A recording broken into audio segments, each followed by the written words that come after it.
Hello students, मैं अंजलि पयाल स्वागत करती हूँ आपका आईसीटी वर्चुअल क्लास में। कैसे हैं आप सब लोग? उम्मीद करती हूँ आप सब लोग अच्छे होंगे और अपनी लाइफ में बहुत बेहतर कुछ कर रहे होंगे। आज हम बात कर रहे हैं क्लास 12th की केमिस्ट्री की, जिसमें हमारा 6th चैप्टर चल रहा है। तत्वों के निष्कर्षण की बात यहाँ पर हो रही है, जिसके लिए हम विभिन्न प्रक्रम देख रहे हैं और सिद्धांतों पर की बात कर रहे हैं कि कौन सा प्रक्रम किस सिद्धांत पर आपके कार्य करता है। ओके, होपफुली आपने लास्ट सेशन तक जितने भी टॉपिक्स पढ़े हैं वो अच्छे से रिवाइज किए होंगे। आज के सेशन में हम कुछ और मेथड्स पढ़ेंगे रिफाइनिंग के। ओके, लास्ट सेशन में हमने रिफाइनिंग की बात की थी, यानी कि जो क्रूड मेटल आपको प्राप्त हुआ है, कच्ची धातु या अशुद्ध धातु जो आपको प्राप्त हुई है, अब क्या आवश्यकता है, उससे इम्प्योरिटीज को दूर करने की, यानी अशुद्धियों को दूर करने की आवश्यकता है। उन अशुद्धियों को किस प्रकार दूर किया जाएगा, तो उनको दूर करने के लिए अलग अलग विधियां अपनाई जाएंगी, जिसमें हमने लास्ट सेशन में क्या पढ़ा था, डिस्टिलेशन पढ़ा था, जहां पर हमने क्या कहा कि जो कम क्वथनांक वाली, यानी कि जिनका बॉइलिंग पॉइंट कम होता है, ऐसी धातुओं का शुद्धिकरण या शोधन वहां पर किया जाता है। और क्या होता है कि आप बर्नर की सहायता से क्या करते हैं, उसको पिघलाते, आप बॉईल करेंगे, बॉईल करके वो वेपर में यानी गैसेस स्टेट में कन्वर्ट होगी। फिर उसको क्या किया जाता है, एक कंडेंसर की सहायता से क्या किया जाता है, आपका वहां पर पानी का फ्लो बनाया जाता है, ताकि पानी के फ्लो के कारण टेम्परेचर कम हो जाए और वो जो वेपर्स गैसेस स्टेट में कन्वर्ट हुई हैं वो कंडेंस होकर वापस लिक्विड में आ जाएं और आपको डिस्टिल्ड लिक्विड के रूप में वो अलग प्राप्त हो जाती है। ओके, होपफुली इतना आपने रिवाइज किया होगा। चलिए आज रिफाइनिंग की कुछ और विधियों को पढ़ेंगे। आइए चलते हैं स्मार्ट बोर्ड की तरफ। तो बच्चों 6th चैप्टर पढ़ रहे हैं, general principles and processes of isolation of element, यानी कि तत्वों के निष्कर्षण की बात यहाँ पर चल रही थी। क्या पढ़ रहे थे हम? पढ़ रहे थे प्योरिफिकेशन, यानी कि उसको प्योर किया जाएगा, शुद्धिकरण या रिफाइनिंग, शोधन जिसे कहा जाता है, वो किया जाएगा किसका, उस अशुद्ध धातु का। ठीक है, इम्प्योरिटीज हमने बोला किस किस रूप में हो सकती हैं, unreduced oxide, non metal, foreign metal, slag और फ्लस्क, इतने रूपों में आपकी क्या हो सकती है, अशुद्धि हो सकती है। ओके, चलिए फिर हमने क्या कहा, हमने कहा द प्रोसेस ऑफ प्यूरिफाइंग, आपका जो प्रक्रम है किस चीज का, प्यूरिफाइंग का, शोधन का या शुद्धिकरण का। ठीक है, the of the crude metal is called refining, उसको क्या कहा जाता है, रिफाइनिंग या शोधन कहा जाता है। शुद्धिकरण की या कच्ची जो धातु प्राप्त हुई है, क्रूड मेटल जो प्राप्त हुई है, उससे आपके जो अशुद्ध हैं पार्टिकल्स हैं उनको अलग करने की या अशुद्धि को अलग करने की प्रक्रिया ही आपका शोधन कहलाती है या रिफाइनिंग कहलाती है। ओके, देन हमने किसकी बात की, some of the common methods of refining are, यहाँ पर कुछ सामान्य विधियां बताई गई हैं शोधन की, जो कि क्या क्या है, डिस्टिलेशन है आपका, यानी कि आसवन। उसके अलावा क्या पढ़ा आपने, लिक्वेशन, यानी कि जो आपका द्राव गलन परिष्करण जिसे कहा जाता है, और इसके अलावा इलेक्ट्रोलाइटिक रिफाइनिंग, यानी कि वैद्युत अपघटनी शोधन, और जोन रिफाइनिंग, यानी कि मंडल परिष्करण, वेपर फेज, यानी कि वाष्प प्रावस्था, वन आर्कल मेथड देखेंगे, वेपर फेज में ही आप इसको कभी कभी पढ़ते हैं, और क्रोमैटोग्राफिक मेथड, यानी कि आपका वर्णलेखिकी विधि। इतनी सारी विधियों को यहाँ पर हम पढ़ेंगे, जिसमें से कि हमने किसको पढ़ा था, डिस्टिलेशन को पढ़ा था, यानी कि आसवन। This method is useful for low boiling metals, जो आपकी धातुएं जिनका बॉइलिंग पॉइंट कम होता है, उन धातुओं को यहाँ पर शुद्ध किया जाएगा, उनकी रिफाइनिंग होगी। In this matter the impure metal is evaporated, जो आपकी इम्प्योर यानी कि अशुद्ध धातु है उसको क्या किया जाएगा, इवेपोरेट किया जाएगा, टू ऑब्टेन, इसको प्राप्त करने के लिए, प्योर मेटल को प्राप्त करने के लिए, एज ए डिस्टिलेट। तो डिस्टिल्ड लिक्विड आपको यहाँ पर दिख रहा है बीकर में, जो एक साइड इकट्ठा हो रहा है। The common example of metals which are purified by distillation are zinc and mercury. तो जिंक और मरकरी जैसी धातुओं को यहाँ पर क्या किया जाता है, डिस्टिलेट कराया जाता है। तो यहाँ पर आप देख रहे हैं, यहाँ पर एक बर्नर की सहायता से, ये बर्नर है, इसकी सहायता से यहाँ पर जो आपकी क्रूड मेटल है उसको इवेपोरेट कराया जा रहा है। तो वो इवेपोरेट हो रही है, उसकी वाष्प बन रही है यहाँ पर भाप के रूप में। यहाँ पर कॉक लगी हुई है तो बंद है, ठीक है, ऊपर वो नहीं निकल पाएगी, तो यहाँ से फिर इसको ओपनिंग मिलती है। फिर ये जो ओपनिंग होती है ये कंडेंसर में जाती है, कंडेंसर बंद है पूरा, यहाँ से ओपन है, यहाँ से ओपन है, ठीक है। तो कंडेंसर की हेल्प से वो वेपर्स इधर आएंगी, लेकिन इसके बाहर एक जोन होता है जहां पर वाटर का फ्लो कराया जाता है इसमें, यहाँ। तो पानी के फ्लो के कारण यहाँ से पानी से यहाँ से अंदर जाता है और यहाँ से पानी बाहर आता है, तो जिससे जो इसका कंडेंसर का टेम्परेचर होगा वो मेंटेन रहेगा, या हम क्या कहेंगे कि कम रहेगा, ओके।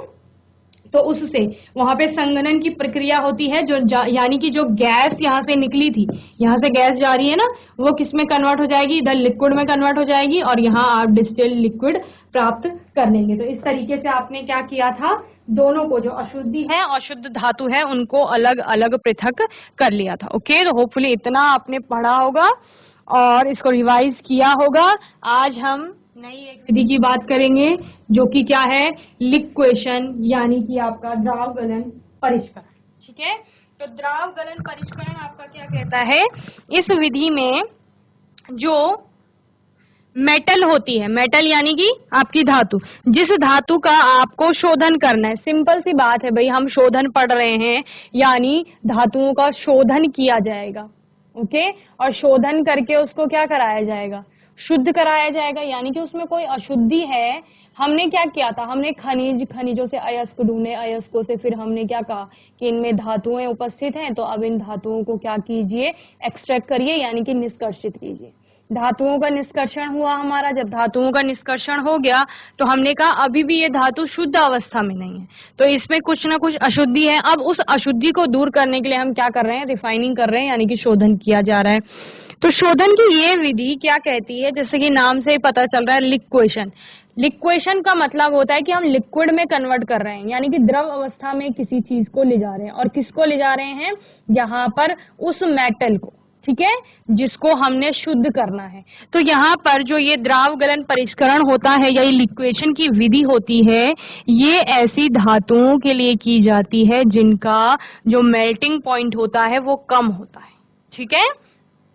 क्या कहा हमने कि इस विधि का उपयोग ऐसी धातुओं के लिए किया जाता है, ऐसी धातुओं की रिफाइनिंग के लिए, उनके शोधन के लिए किया जाता है जिनका जो गलन अंक होता है, गलनांक या मेल्टिंग पॉइंट, वो कैसा होता है, कम होता है, ओके। फिर क्या किया जाएगा, तो जैसे आपका टिन होता है, ठीक है, उसको पिघलाकर ढालू सतह पर बहने दिया जाता है। यहाँ पर स्ट्रक्चर आपको पिक्चर दिख रही है, उसमें भी दिख रहा है कि क्या किया जा रहा है, ऊपर से इम्प्योर मेटल या ओर डाला जा रहा है आपका, और फिर क्या किया जा रहा है, नीचे जो येलो कलर का जोन दिख रहा है वहां से टेम्परेचर दिया जाएगा। तो क्या होगा, जो आपकी धातु होगी ना, उसका मेल्टिंग पॉइंट कम है, तो वो कम ही टेम्परेचर पे क्या करना शुरू कर देगी, मेल्ट होना, यानी कि गलना, पिघलना शुरू कर देगी, या द्रव अवस्था में कन्वर्ट होना शुरू कर देगी।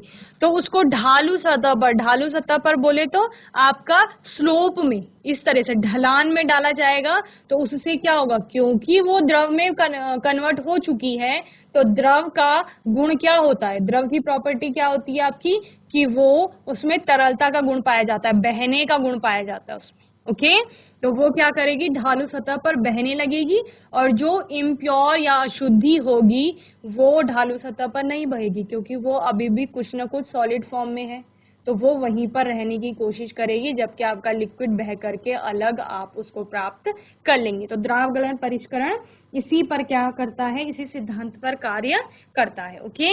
जिससे आप क्या करेंगे, ज्यादा गलनांक वाली अशुद्धि, कुछ अशुद्धियां हो सकती हैं कि जिनका गलनांक कम है, तो आप क्या करेंगे, वो तो फिर वो भी खुद लिक्विड में कन्वर्ट हो जाएंगे, लेकिन जो ज्यादा गलनांक वाली, जिनका क्या मेल्टिंग पॉइंट ज्यादा है, वो तो पिघलेंगी नहीं, वो तो सॉलिड फॉर्म में रहेंगी, तो उनको आप अलग प्राप्त कर लेंगे, okay. So this method is used for refining the metals having low melting point such as tin, lead, bismuth, etc. In this method, the impure metal is placed on the sloping hearth of the reverberatory furnace and is gently heated in an inert atmosphere of carbon monoxide। क्या कहा जा रहा है, इसको एक इस प्रकार के फर्नेस में डाला जा रहा है जहां पर की स्लोप बना हुआ है, और उस स्लोप के नीचे जो आपको येलो कलर का जोन दिख रहा है, वहां पर क्या हो रही है, कार्बन मोनोऑक्साइड है और उसके द्वारा हीट किया जा रहा है, ठीक है। द मेटल मेल्ट्स, धातु क्या हो जाएगी, पिघल जाएगी, पिघल जाती है, एंड फ्लोज डाउन, और क्या करेगी, नीचे को बहती है, leaving the non fusible impurities, यानी जिसको क्या कहा जा रहा है, ड्रॉस भी कहा जा रहा है, वो नॉन फ्यूजिबल इम्प्योरिटी को पीछे छोड़ते हुए, पीछे छोड़ने का मतलब क्या है, वो खुद बह करके नीचे आ रही है। On the hearth, the pure metal is collected the bottom of the sloping hearth in a receiver. Okay, clear है? चलिए देखते हैं लिक्वेशन, यानी कि आपका द्राव गलन परिष्करण।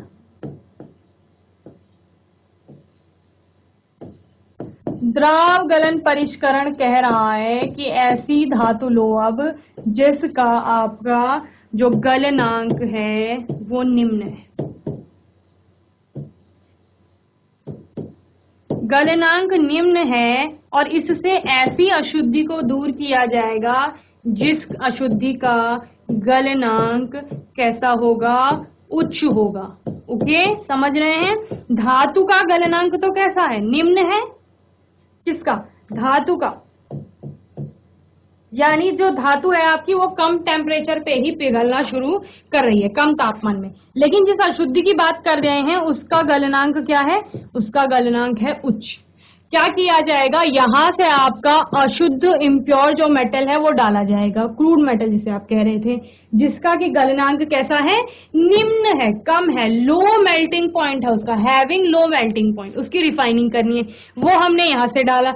यहां हम कार्बन मोनोऑक्साइड का जोन बता रहे हैं कि यहां से टेम्परेचर बढ़ाया जा रहा है, हीट दी जा रही है, यहां से हीट दी जा रही है। तो यहां से जो आपने ओर डाला इस फर्नेस में, उससे क्या होगा, आपका जो यहां से हीट डालने की वजह से इस ओर को टेम्परेचर मिलेगा, तो टेम्परेचर मिलने से, तापमान बढ़ने से वो किस में कन्वर्ट हो जाएगा, आपका वो लिक्विड स्टेट में कन्वर्ट हो जाएगा। क्यों, क्योंकि उसको कम तापमान में ही पिघलना है, ठीक है। कम तापमान में ही क्यों पिघलना है, क्योंकि उसका गलनांक कम है, इसलिए वो पिघल गई।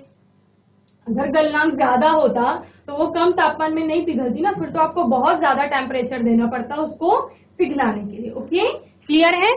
तो यहाँ से वो मेल्ट हो गई। फिर हमने क्या कहा, इसमें कैसी अशुद्धि है, जिसका गलनांक उच्च है, ऐसी अशुद्धि है जिसका मेल्टिंग पॉइंट क्या है, ज्यादा है, तो उतना टेम्परेचर मिल नहीं पा रहा है। तो वो क्या हो रहा है, जो आपका प्योर धातु है, उसको मैं रेड कलर से दिखा रही हूँ, या जो धातु है आपकी मेटल जिसका गलनांक कैसा है, निम्न है, वो तो आपका द्रव के रूप में पिघल करके, क्योंकि स्लोप है, ढलान है ना, तो आपका ढलान में बह करके नीचे आ रहा है। और साथ ही जो आपकी क्या है, इम्प्योरिटीज है, वो तो मेल्ट नहीं हो पा रही है, क्योंकि उसका गलनांक कैसा है, उच्च है, उसको उतना तापमान नहीं मिल रहा है कि वो पिघल पाए या द्रव अवस्था में परिवर्तित हो पाए। अगर वो भी द्रव अवस्था में परिवर्तित हो जाएगी तो वो भी बह करके साथ में आ जाएगी, तो फिर तो आप रिफाइनिंग नहीं कर पाएंगे। तो उसको उतना टेम्परेचर नहीं मिल पा रहा है कि वो द्रव अवस्था में कन्वर्ट हो पाए, इसीलिए वो इम्प्योर लेफ्ट बिहाइंड, यानी कि पीछे ही रह जाता है, और आपका यहाँ पर आपको प्योर धातु प्राप्त हो जाती है, प्योर मेटल प्राप्त हो जाती है। समझ गए। चलिए जल्दी से नोट करिए इसको। तो इस प्रकार से आपका द्राव गलन परिष्करण किया जाता है।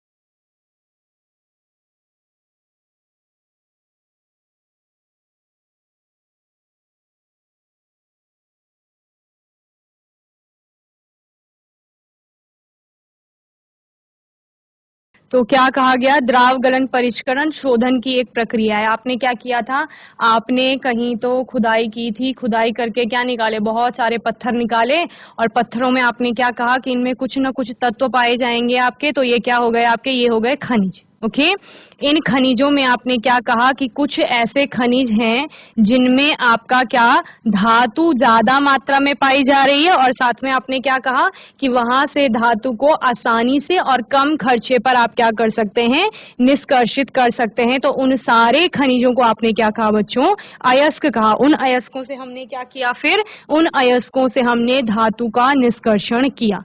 जब धातु हमारी निष्कर्षित हो गई यानी कि हमने धातु प्राप्त कर ली। ओके सिंपल है, हमें आयरन का कोई अयस्क मिला है यानी ओर मिला है, आयरन का ओर मिला है, उससे हमने आयरन को प्राप्त कर लिया।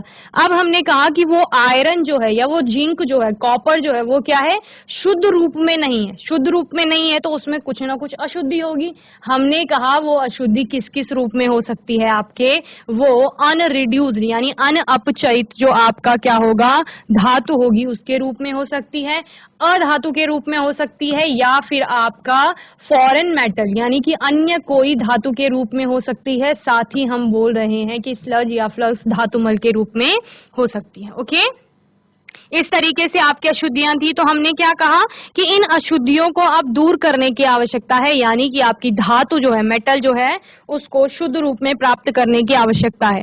तो जो धातु है उसको शुद्ध रूप में प्राप्त करने के लिए उसका शोधन किया जाएगा यानी कि रिफाइनिंग की जाएगी। तो रिफाइनिंग के लिए हमने क्या अलग अलग विधियां अपनाई, जिनमें हमने सबसे पहले देखा लास्ट सेशन में आसवन की विधि, जिसमें कि आपका कम जो क्वथनांक वाली धातुएं हैं उनका आसवन किया जा रहा था। ओके और यहीं पर फिर हमने दूसरी विधि आज क्या देखी, लिक्वेशन। लिक्वेशन क्या कह रहा है, द्राव गलन परिष्करण कह रहा है। ठीक है जी, ऐसी बछुआ बाण, बच्चे ध्यान देंगे, दिखाई दे रहे हैं आप तो बातें नहीं करेंगे बीच बीच में। तो द्राव गलन परिष्करण कह रहा है कि ऐसी धातुएं जिनका मेल्टिंग पॉइंट क्या होगा, कम होगा। क्या कहा जा रहा है, ऐसी धातुएं जिनका मेल्टिंग पॉइंट यानी गलनांक, जब वो ठोस से द्रवावस्था में बदलेगी, वो वाला पॉइंट, ठीक है, वो कैसा होना चाहिए, कम होना चाहिए, कम गलनांक होगा।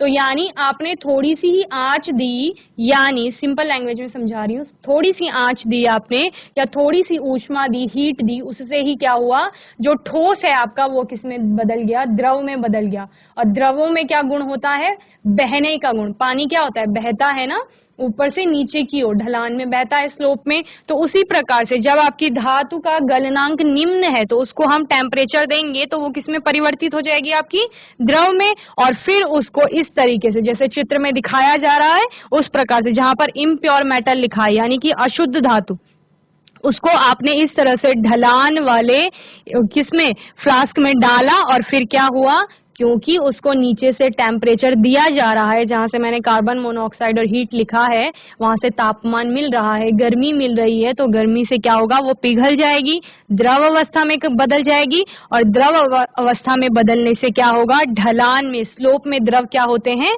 बहते हैं, उनमें बहने का गुण मिलता है, तो वो बहने लगेगी। लेकिन अशुद्धि यहाँ पर कैसी होनी चाहिए, जैसे कि हमने लिखा है अशुद्धि, इम्प्योरिटी, उसका गलनांक कैसा होगा, उच्च होगा, क्योंकि उसका उच्च गलनांक है। ज्यादा तापमान पर वो पिघलेगी तो उतना तापमान उसे पिघलने के लिए नहीं मिल रहा है। अगर आपकी अशुद्धि भी पिघल जाएगी तो उससे क्या होगा बताओ, अशुद्धि भी पिघल गई तो वो भी तो द्रव अवस्था में बदल गई, तो द्रव अवस्था में बदल गई तो वो भी स्लोप के सहारे नीचे बहकर आ जाएगी आपकी शुद्ध धातु के साथ। तो फिर तो आप उसको शोधित कर ही नहीं पाएंगे, धातु को शुद्ध नहीं कर पाएंगे ना।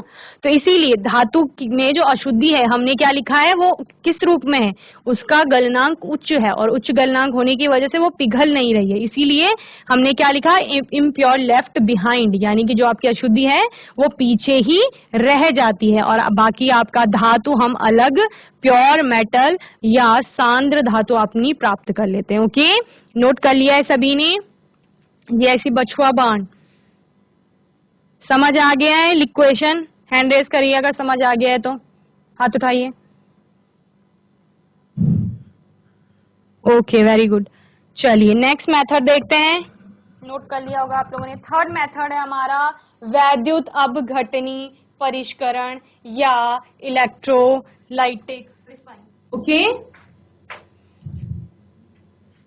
इलेक्ट्रोलाइटिक रिफाइनिंग आपकी क्या कहती है, अच्छा इलेक्ट्रोलिसिस आप कहाँ से पढ़ते आ रहे हैं, आप पढ़ते आ रहे हैं 10th से। 10th में आपने इलेक्ट्रोलिसिस पढ़ा, जहां पर आपने क्या कहा, हम तो इलेक्ट्रोड बना लेंगे, इलेक्ट्रॉनों को हम किसी बैटरी से कनेक्ट कर देंगे। जब हम बैटरी से कनेक्ट कर देंगे तो बैटरी से कनेक्ट करने के बाद क्या हो जाएगा, एक टर्मिनल पे आपका पॉजिटिव आ जाएगा, एक में आपका नेगेटिव आ जाएगा। तो इस तरीके से एक आपकी क्या बन जाती है, पॉजिटिव टर्मिनल आपकी एनोड बन जाती थी और नेगेटिव क्या बन जाता था, आपका कैथोड बन जाता था।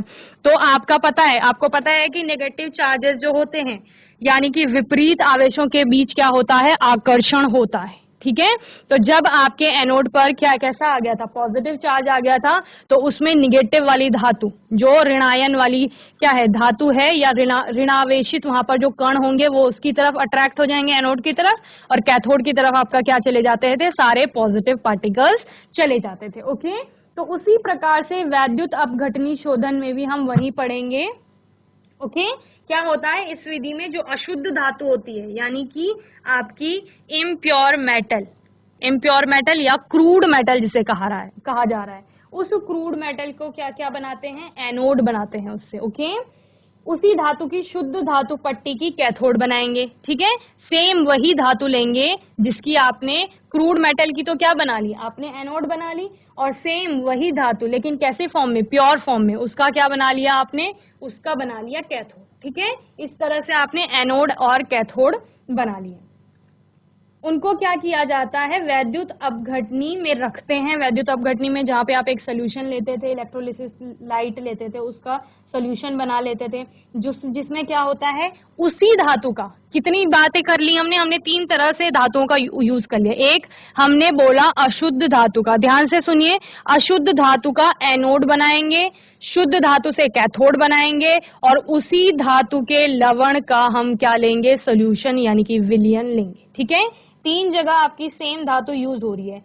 इसके बाद आपका क्या किया जाएगा, उससे ज्यादा जो क्षारकीय धातु विलयन में रहती है, वो कम क्षारकीय धातुएं क्या हो जाएंगी, एनोड पंख पर चली जाती है। यही हम एनोड पंख, यानी जो एनोड के नीचे इकट्ठी हो रही थी ना धातुएं, उनकी बात कर रहे हैं। ओके, चलिए आगे बढ़ते हैं। आगे क्या होगा, आपका जो एनोड है उस पर एक रिएक्शन होगी, और एक किस पर होगी, एक आपकी कैथोड पर होगी। एनोड पर आप क्या कहते हैं, एनोड पर आपका ऑक्सीडेशन हो रहा था, कैथोड पर आपका क्या हो रहा था, रिडक्शन हो रहा था।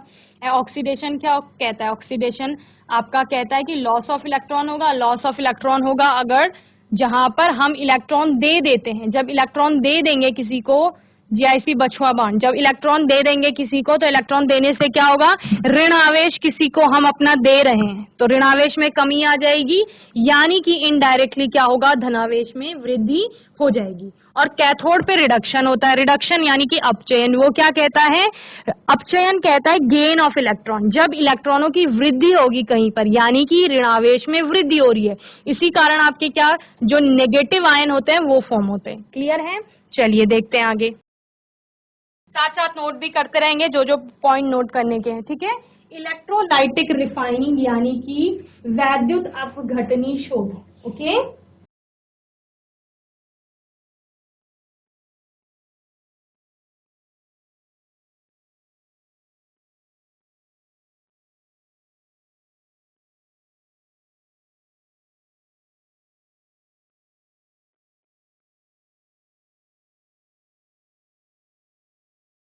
चलिए, it is based upon the phenomena of electrolysis. ये किस फेनोमेना पे आधारित है, इलेक्ट्रोलाइसिस, यानी कि आपका वैद्युत अपघटन के सिद्धांत पर कार्य करता है। ठीक है, यहाँ पर आपका क्या होता है, the impure metal is made to act as anode. Impure metal कौन सी है, बताओ, इम्प्योर मेटल कौन सी है, इम्प्योर मेटल वो है जिसको आपने शुद्ध करना है। ठीक है, यानी कि जिससे आपने क्या करना है, इम्प्योरिटीज को हटाना है, वही है आपकी इम्प्योर मेटल। तो वो किसकी तरह काम करेगी, वो आपकी एनोड की तरह काम करेगी। ओके, चलिए नेक्स्ट, जो आपका stripe of the same metal in pure form, क्या कहा जा रहा है, एक तो उसकी अशुद्ध जो होगी स्ट्राइप लेंगे जिससे एनोड बनाया जाएगा, और एक सेम स्ट्रिप लेंगे जिससे क्या बनाया जाएगा, आपकी कैथोड बनाया जाएगा। डिफरेंस क्या है इसमें, कि जो अशुद्ध धातु है उससे एनोड बनाई जाएगी, और वही धातु जब हम शुद्ध अवस्था में लेंगे तो उससे क्या बनाया जाएगा, आपका कैथोड बनाया जाएगा। Okay, both anode and cathode are placed in a suitable electrolytic bath containing soluble salt of the same metal। क्या कहा जा रहा है, एक इलेक्ट्रोलाइटिक बाथ में इनको रखा जाएगा, एनोड और कैथोड को, और ऐसे इलेक्ट्रोलाइटिक बाथ बनाए जाएंगे जहां पर कि एक सॉल्युबल सॉल्ट लिया जाएगा। और किसका सॉल्युबल सॉल्ट लिया जाएगा, उसी धातु का सॉल्युबल सॉल्ट लिया जाएगा जिस धातु से आपने क्या बनाया है, एनोड बनाया है और कैथोड बनाया है। ओके, चलिए अब क्या होगा, ऑन पासिंग करंट, जब इसमें विद्युत धारा प्रवाहित की जाएगी, metal ions from the electrolyte are deposited at the cathode in the form of pure metal. क्या कह रहे हैं, कैथोड पर आपकी सारी जो मेटल की क्या है, आयंस हैं, वो चले जाएंगी। ओके, क्यों, क्योंकि कैथोड आपकी कैसी बनती है, निगेटिवली चार्ज, निगेटिव टर्मिनल बनता है उस पे, और जो आपकी धातुएं होती हैं वो कैसे बनाते हैं, पॉजिटिव आयन फॉर्म करती हैं। तो पॉजिटिव किसकी तरफ जाएगा, निगेटिव की तरफ जाएगा। Okay, while equivalent amount of metal dissolve from the anode into the electrolyte in the form of metal ion। Okay, clear है, जैसे जैसे उसका क्या होता जाएगा, अपघटन होता जाएगा, या आप क्या कहेंगे, जितना भी आपका एनोड है अशुद्ध रूप में, वहां से आपकी धातु क्या होती जाएगी, अलग होती जाएगी। चलिए जल्दी से नोट करिए, क्लियर है। तीन तरह से धातुएं यूज में आ रही है, एक एनोड बनाया जा रहा है अशुद्ध धातु का, शुद्ध धातु की कैथोड बन रही है, और उसी धातु का या मेटल का सॉल्ट सोल्यूशन बनाया जा रहा है। ओके,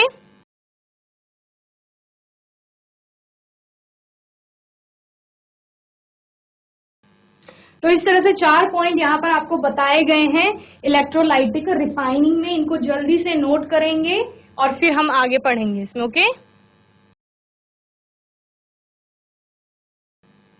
तो इस तरीके से 4 पॉइंट हमने पढ़ लिए। इसके बाद आपका क्या होगा, the impurities fall down below the anode as anode mud.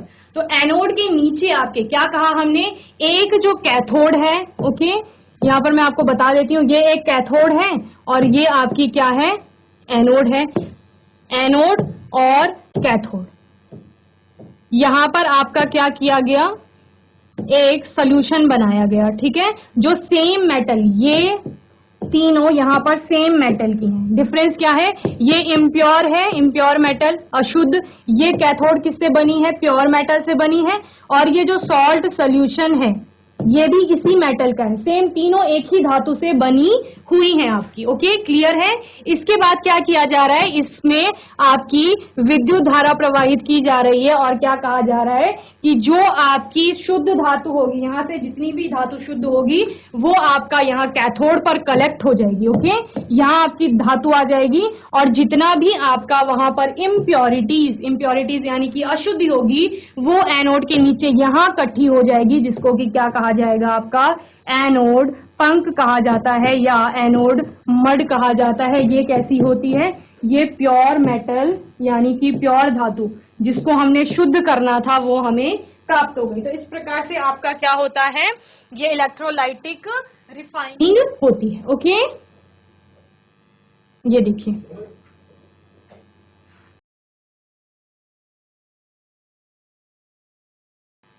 चलिए जल्दी से बनाएंगे इसे। तो impure copper as anode, pure copper as cathode, और आपको पता है एनोड, ये एनोड है और एनोड पे आपका पॉजिटिव टर्मिनल दिया गया है, कैथोड पर आपका कैसा है, निगेटिव बनाया गया है कैथोड को। ठीक है, तो जो धातु होती है ना, यहाँ पे आपकी धातु क्या होती है, धातु बनाती है पॉजिटिव आयन, तो पॉजिटिव कहा जाएगा, पॉजिटिव जाएगा निगेटिव की तरफ इधर, और जो आपका निगेटिव होंगे वो कहाँ आएंगे, वो पॉजिटिव की तरफ आएंगे, तो सारी आपकी धातु यहाँ कलेक्ट हो जाएगी। ओके, प्योर मेटल जो होगी इस पर आ जाएगी। रिएक्शन क्या होती है यहाँ पर, कैथोड पर आपका होता है रिडक्शन, जिसमें हम क्या कहते हैं कि Mn पॉजिटिव, उसमें एक इलेक्ट्रॉन आएगा, रिडक्शन में हम क्या कहते हैं, गेन ऑफ इलेक्ट्रॉन होता है। ठीक है, इलेक्ट्रॉनों की संख्या में वृद्धि होती है और फिर ये धातु बना लेते हैं। और एनोड पर क्या होता है, लॉस ऑफ इलेक्ट्रॉन होगा तो M इलेक्ट्रॉन दे करके Mn पॉजिटिव बना देगा। Okay, copper is refined using an electrolytic method. Okay, crude copper is made anode, a thin sheet of pure copper is made cathode. Okay, तो ये सब हमने पढ़ लिया है।